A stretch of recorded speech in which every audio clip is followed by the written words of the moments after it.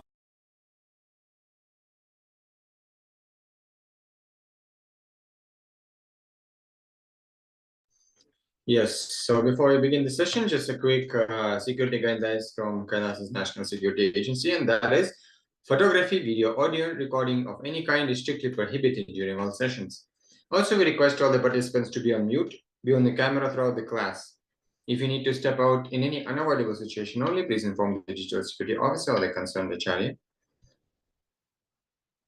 Okay, and now let's move into the session. So this session is about leadership.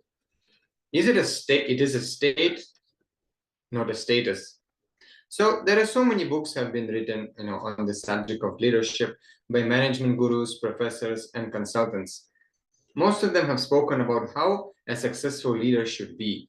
There are a lot of courses conducted by companies on leadership, on teamwork, etc.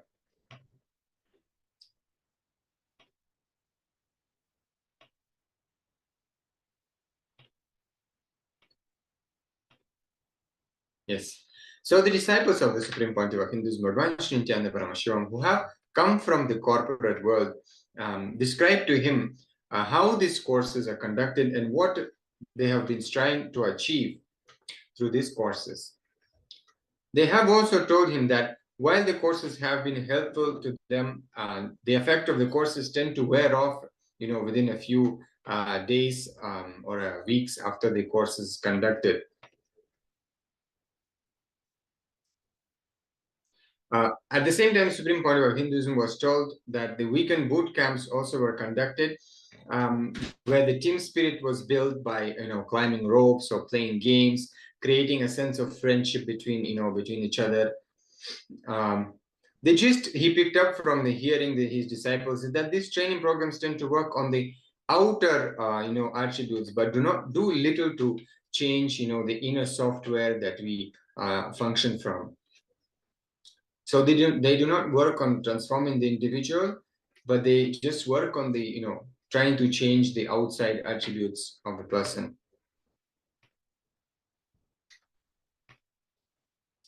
So here Swamiji is telling that leadership is not a quality, but it is an experience that can radiate from an individual who has experienced personal growth and transformation. Now, let us look at some explanations on how leadership is described traditionally. If you search on the internet under the terms, leadership and leader, you will be amazed at the millions of hits that come up. So whatever needs to be written or said on these topics have already been said.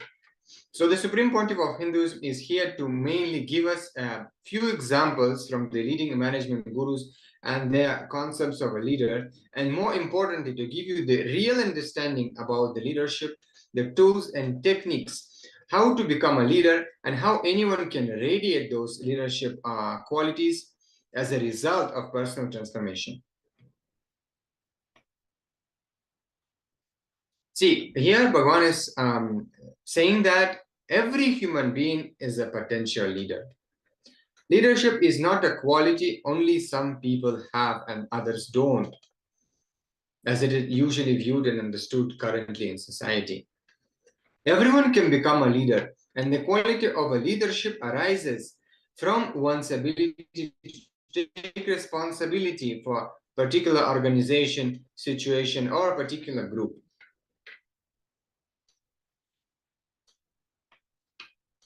And here, let us look at some of the definitions of leadership, which we can find on the web. So the first one defines Peter Drucker defines a leader as someone who has followers. The John C. Maxwell says leadership is influence, nothing more, nothing less.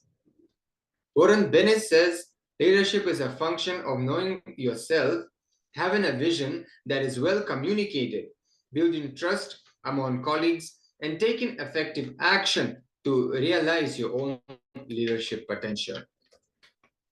So these are just a few examples of leadership out of thousands of such definitions on what a leader should be and what leadership is.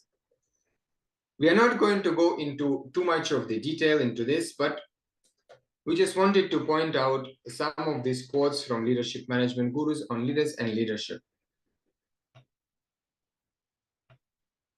Yes.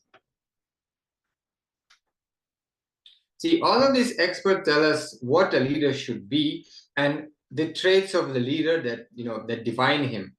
Yet there are very little of how one can attain that state of a leader.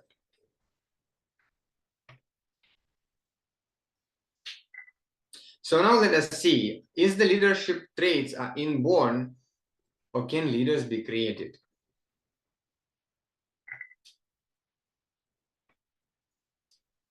This is the area where the Eastern mystics have spent thousands of years of research exploring and discovering the inner world.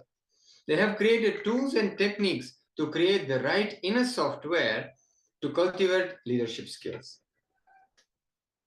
A leadership, some quality you have to be born, or can it be cultivated? Again, we are looking into this question.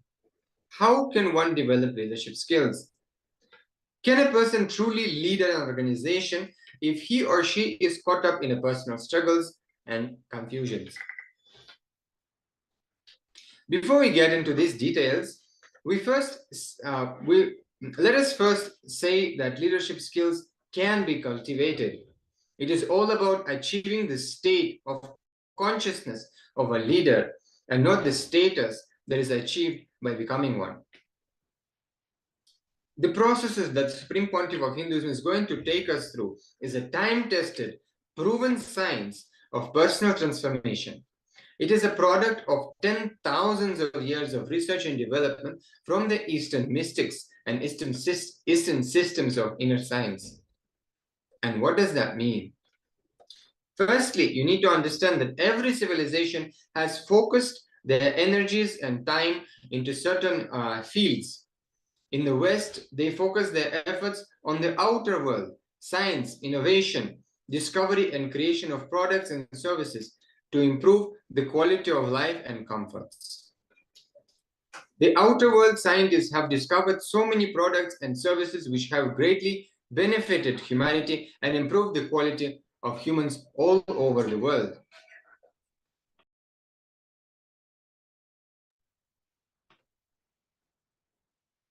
Most of our discussion on leadership will be focused on giving an understanding of human emotions, the mind, and how we can use these simple understandings from the inner scientists to help us lead a successful and fulfilling life. In most organizations, those who have become leaders have achieved the status of a leader. They may not have been successful achieving the state of the leader. Now let us listen from Bhagavan, from the Supreme Pontiff of Hinduism himself, about leadership.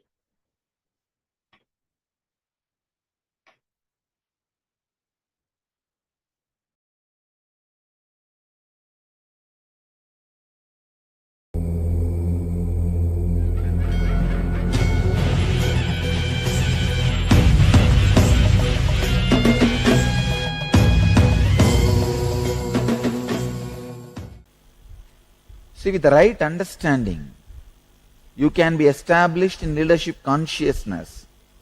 Please understand, not just with certain qualities, but with right understanding. See, instead of being stuck in your patterns, ability to flow, that is what I will call as leadership consciousness or being a leader. We will do a small research. First, all of you write down in your notebook. Write according to you what is absolutely mandatory to be a leader and express leadership effectively. Please understand. Absolutely mandatory to be a leader. The truth is, understand the leadership. When you are able to express yourself completely and able to lead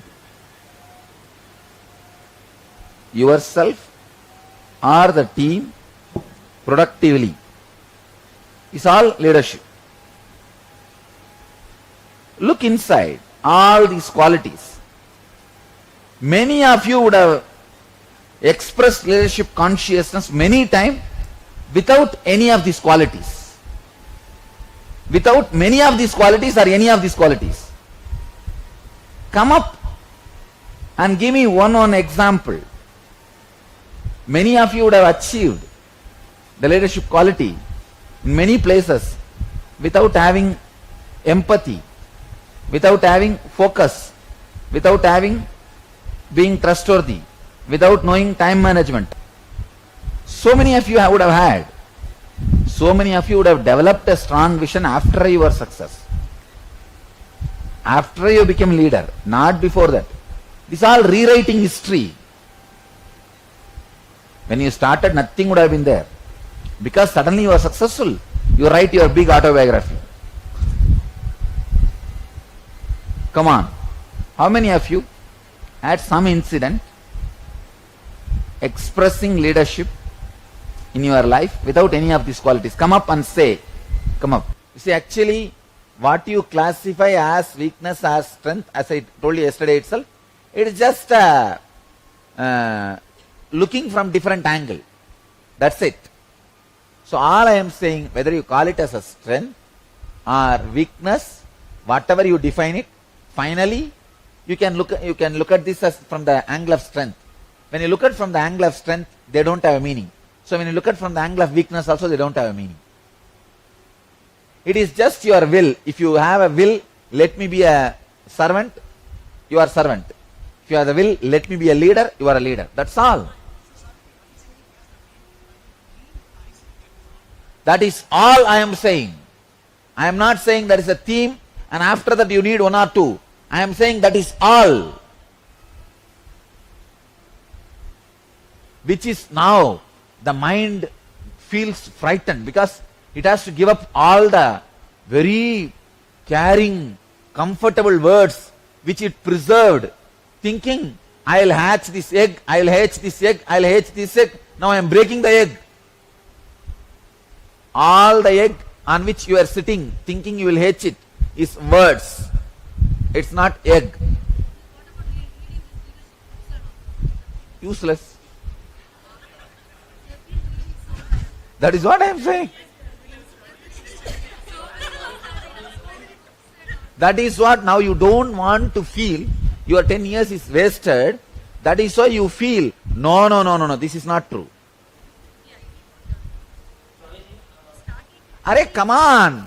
See, how many people have become leader by reading leadership books? I only create leadership books. I never read even one. I only create. Understand?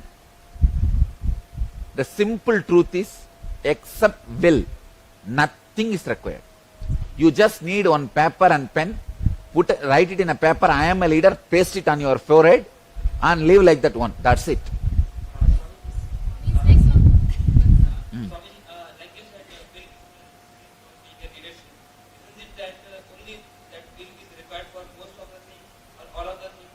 Everything simple decision is, that's all, nothing else.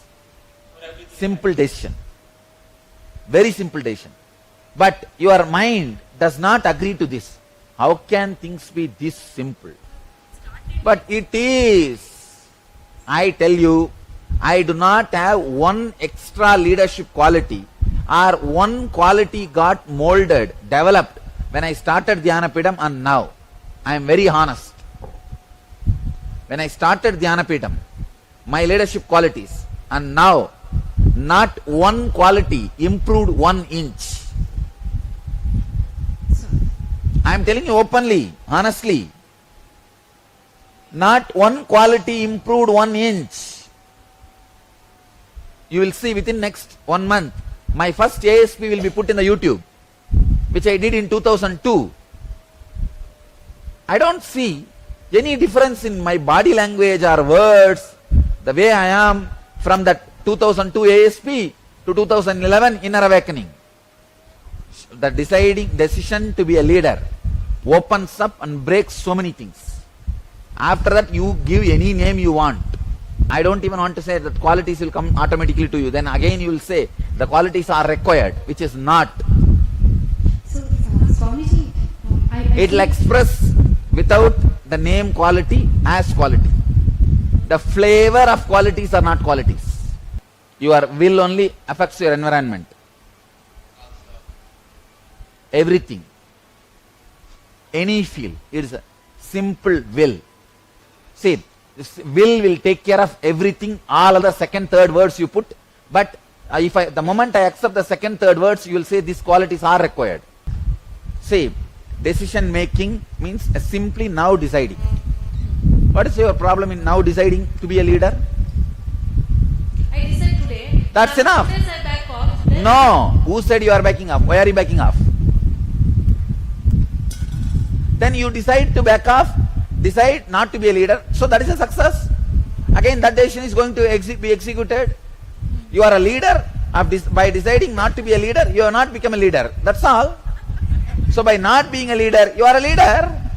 Okay, Swamiji, I'll ask one question, Swamiji. Suppose I See, said I'm you leader. decided not to be a leader and you are not a leader. So you are a successful leader. Yes, no. Because your decision is executed, you are successful.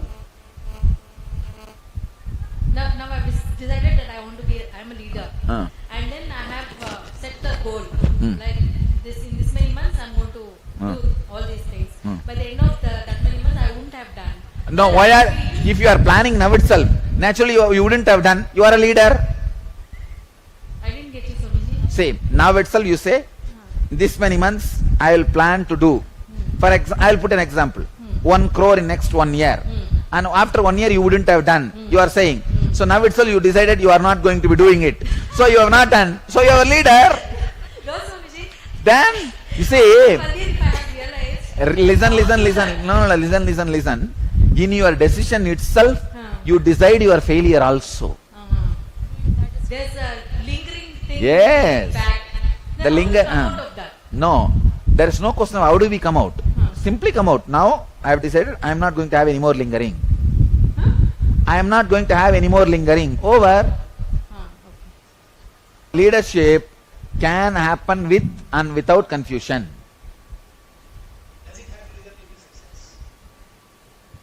I don't even want to say it is a success as defined by you. Success as individuals define. So, your decision is executed, you are a leader. I can't think of any situation where anybody wants to. That is what I am saying. Always, all of you are leaders. You got the point. Why should some of you have to be a slave, not being a leader at any moment? Leadership is consciousness. Already you are all conscious. But you don't want to look into it. You always feel there is something hanging over. There is something missing. Problem is, always if you look, the other person will be successful than you. See, going to restaurant is like marriage. You order what you want, but after it is delivered, you always feel your friend has a better. restaurant. It's like a marriage. You order what you want, but after it is delivered, you always feel your friend as a better. Your mind, whether it's like positive or negative, that Simply will lives. No leader is a leader. Understand? If you can, use them as ladder, or just forget about them. That's the truth. That's the truth. No leader is a leader. There is no leader. If you feel anybody is like a little more than you, if you can use them as a ladder, use. Otherwise, forget about them. So we can use as a ladder, Swamiji. As long as you feel he can be a ladder. Because That's all. See, when I say simple truth, it hurts you because it is too strong. I am telling you, there is no leader except you consciously deciding. See, it is the pressure you feel inside about what you want is what I call leadership consciousness. Nothing else. See, now I'll give you guys a glimpse of this consciously. A very small practice, very simple practice. Just sit with your pure will without letting the will overflow as a thought or decision. See, your will is like an overflowing pot, full pot. The moment it starts overflowing, it becomes a thought or decision, gets diluted. Let the pure will be as pure will.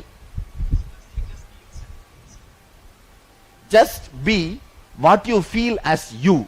That's it. Not becoming anything. Understand? no. Again, in a different way of unclutching. Just what you feel as you. Sit with that without letting that turn into any other idea or concept or expression, future or any things you carry about you. For example, now I am me. I may have a goal by 2012, I should do this. Let me not allow that me to take a turn or a different form, the 2012 me. Me this moment, me at 2012. The me at 2012 is what you think as leader. For you, I am giving you example. You at this moment, you at 2012. You think you at 2012 is a leader. So you always try to take the form of that in the mind. Now, sit you at as you now. This is what I call will without overflowing or without getting turned into anything. Like a milk becomes a buttermilk without that getting churned, without milk becoming buttermilk, without 2011 leader becoming 2012 leader. Sit as a 2011.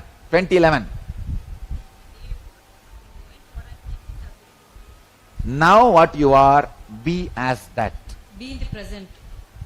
Don't bring that word. That's too loaded. Just be. Be with your will now.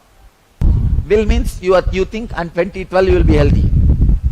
Now what you think as you think you are sick. Relax from that idea and just be. Why are you again and again taking a will? I am sick now, I am sick now, I am sick now. You are making your sickness. Why don't you say I am, but I don't know whether I am sick or healthy. I might have been sick. It's not classified as like I want to be healthy or whatever. Just relax. Say, the moment you want to be healthy, you already decided you are sick. When I had the fracture, I never thought I am sick, and sickness never touched me. Not only me, even our whole ashram has forgotten I had a fracture. Ask them, do they even remember now? But it was such a big happening.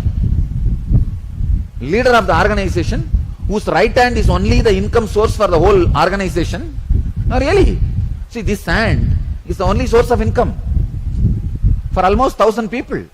1,000 people eat, clothe, shelter, cell phone bill, Traveling expense just this one hand makes. And this hand is fractured. It has become such a simple event for us. Because I did not decide. I am sick and the sickness did not decide it can stay in my body. Just see what is happening in me. What is the meaning of the word blood pressure? What is the meaning of this burning? Let me see exactly where it is burning, what is happening. How do I give the title burning to it? Look in. Look in. That is what. Look in and see how many minutes it can stand your scrutiny. Disease is like a guest, stays with you till you scrutinize. It cannot stand your scrutiny. I can say each inner awakening is equivalent to a PhD, ma. I have condensed many PhDs into it.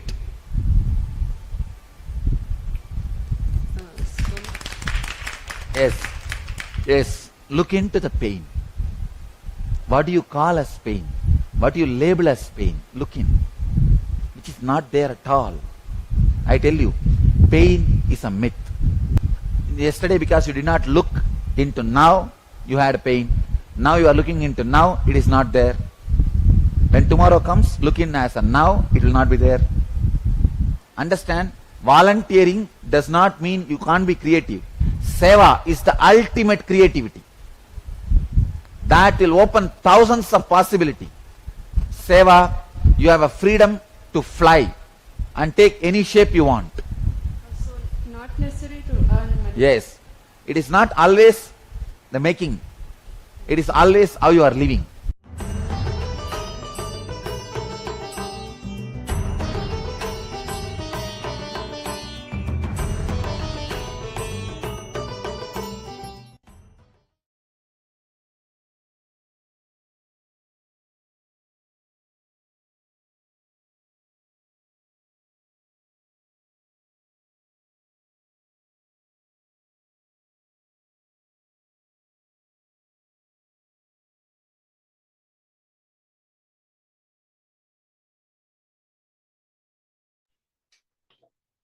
Yes, so now we'll be moving into the internalization exercise for this Jnana segment to help us understand how much we've understood from what we learned, and also, deepen our understanding of leadership and making it more of an experience inside of us, so we can actually radiate those qualities as well. So now let us get into the internalization exercise directly.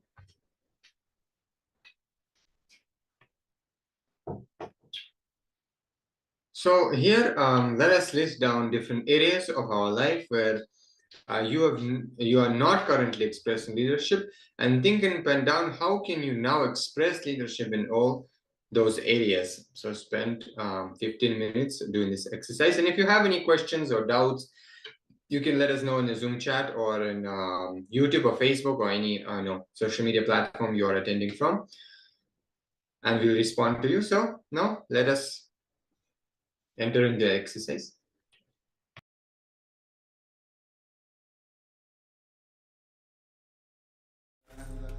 Paramashivoham Om Nithyananda Paramashivoham Om Nithyananda Paramashivoham Om Nithyananda Paramashivoham Nithyananda Paramashivoham Om Nithyananda Paramashivoham Om Nithyananda Paramashivoham Om Nithyananda Paramashivoham Om Nithyananda